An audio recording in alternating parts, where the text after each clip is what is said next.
దేశ రక్షణకు సంబంధించిన కీలక సమాచారాన్ని పాకిస్తాన్కు చేరవేస్తున్న ఒక గూఢాచారిని రాజస్థాన్ పోలీసులు అరెస్ట్ చేశారు.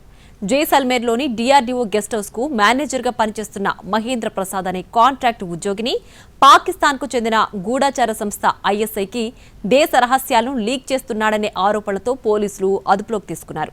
ఈ అరెస్ట్ దేశ రక్షణ వ్యవస్థలోని భద్రతా లోపాన్ని బయటపెడుతోంది.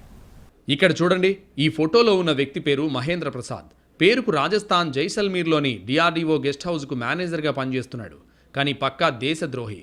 మన దేశ రహస్యాలను శత్రుదేశం పాకిస్తాన్ గూఢచార సంస్థ ఐఎస్ఐకి అందిస్తున్నాడు. దేశ స్వాతంత్ర దినోత్సవం జరుపుకుంటున్న వేళ ఇలాంటి విషయం బయటపడడం పెద్ద చర్చగా మారింది. స్వాతంత్ర దినోత్సవం సందర్భంగా రాజస్థాన్ సిఐడి ఇంటెలిజెన్స్ దేశ వ్యతిరేక విధ్వంసక కార్యకలాపాలపై నిఘా పెంచింది. ఈ సమయంలోనే ఉత్తరాఖండ్కు చెందిన 32 ఏళ్ల మహేంద్ర ప్రసాద్పై అనుమానాలు మొదలయ్యాయి. అతడు సోషల్ మీడియా ద్వారా నిరంతరం పాకిస్తానీ గూఢచార అధికారి ఒకరితో సంప్రదింపులు జరుపుతున్నట్లు గుర్తించారు. ముఖ్యంగా మహేంద్ర ప్రసాద్ తన సోషల్ మీడియాలో స్నేహితులతో ముచ్చటించే నెపంతో పాకిస్తానీ హ్యాండ్లర్తో చాట్ చేస్తున్నాడు. అంతేకాదు దేశానికి సంబంధించిన అత్యంత కీలక సమాచారాన్ని షేర్ చేస్తున్నట్లు తెలుసుకున్నాయి నిఘా వర్గాలు.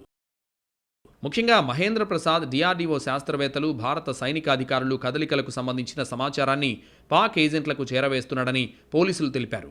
ముఖ్యంగా అతను పనిచేస్తున్న చందన్ ఫీల్డ్ ఫైరింగ్ రేంజ్ ఒక అత్యంత కీలకమైన సైనిక స్థావరం. ఇక్కడే క్షిపణులు, ఇతర ఆయుధాల పరీక్షలు జరుగుతాయి. అటువంటి కీలకమైన ప్రదేశానికి వచ్చే శాస్త్రవేత్తలు, అధికారులు ఎప్పుడు వస్తున్నారు, ఎప్పుడు వెళ్తున్నారు అనే సమాచారాన్ని పాకిస్తాన్కు అందిస్తున్నాడు. ఈ సమాచారం చేరవేయడం వల్ల దేశ భద్రత ప్రమాదంలో పడిందనే చెప్పొచ్చంటున్నారు పోలీసులు.